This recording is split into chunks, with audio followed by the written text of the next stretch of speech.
জয় মা মনসা, জয় মা শীতলা। বন্ধুরা, আগামী শনিবার আমাদের বাড়ি শীতলা পুজো আছে।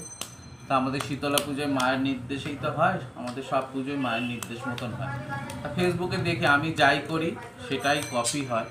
তবে আমার ভালো লাগে একদিকে, তাতে আমার রাগ নেই। ভাবি যে আমার জিনিসটা লোকের পছন্দ হয় বলেই কপি করে, সেটা কোনো অসুবিধা নেই। অনেকে স্বীকার করে, অনেকে করে না। যাই হোক, আমিও কারোর হয়তো দেখি, এটা কোনো কথা না। কথা হচ্ছে, এই আগে আমাদের এই শীতলা পুজোয় না ঘোড়া বানাতে হয় মাঠ, মানে ঘোড়া কিনতে হতো, আগে পাওয়া যেত। এবার এই ঘোড়া এখন তো আর কিনতে পাওয়া যায় না, মানে ওই পোড়া মাটি। তো এখন কী করবে, যে মাটি জোগাড় করে নিয়ে এসে মাটি মাখলাম, এখন ঘোড়াটা বানাবো। কেমন হয় তোমরা বলবে। এইটা এক মাটিতেই বানাতে হয়। দেখো, এর ঘোড়ার কিন্তু কোনো সাজ না, কোনো ছুরি কাটি না, কোনো ইয়ে না, এক মাটিতেই বানাতে হয়। আমি বানাচ্ছি, তোমরা দেখো। এই ঘোড়ার কোনো মাটিটা খুব নরম, মাটিটা খুব বেলে, এই জন্য একটু অসুবিধা হচ্ছে। একটু টাইট মাটি হলে, আঠালো মাটি হলে ভালো হতো। আমি এইভাবেই জিনিসটাকে বানাই। এটা পুতুলের মতন অ্যাকচুয়ালি হয়। অনেকে ষষ্ঠী ঘোড়াও বলে, অনেকে ধর্মরাজের ঘোড়া বলে। কিন্তু আমাদের শীতলা পুজোর জোড়া ঘোড়া আগে যখন মায়ের মূর্তি ছিল না, মায়ের গাছের নিচেই ঘোড়া দিয়েই পুজো হতো। তারপরে যখন মায়ের মন্দিরে মূর্তি হয়েছে তখন আলাদা। দেখো আমি বানাচ্ছি, এইভাবেই বানাতে হয়। এর কোনো সাজ নেই, দেখেছ?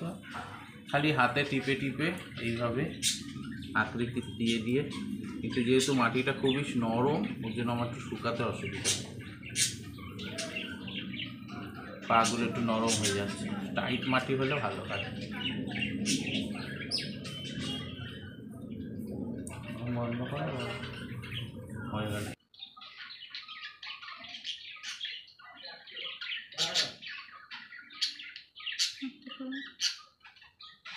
এইভাবে এইভাবে জাস্ট করলাম। এবার পাগুলোকে একটু শক্ত করার জন্য কিছু আমার ঢুকাতে হবে, কাটি কাটি বা পেরেক, নাহলে থাকবে না। পাগুলো নরম হয়ে গেলে বোচা বোচা হয়ে যাবে। একটু যে আলো কালো মাটিটা যদি বিছানো যেত। আর এইভাবেই সবই টিপে টিপে বানাতে হয়। এর কোনো মানে আলাদা মাটি দিয়ে ব্যবহার করি না আমি তো এইভাবেই বানাই। এখন আমি যখন কিনতাম তারা কীভাবে বানাতো জানি না, আমি এইভাবেই 2 বছর ধরে বানাচ্ছি। এবার রোদ্দুর যখন শুকাবো নিশ্চয়ই শক্ত হয়ে যাবে। দেখো একা একাই কি সুন্দর বসে আছে। দেখো কি সুন্দর ঘোড়া, টাট্টু। বন্ধুরা দেখো, বন্ধুরা এবার পুরো কমপ্লিট হয়ে গেল। দুইজন দেখতে পাচ্ছি কিনা জানি না, এই একজন, এই একজন একটু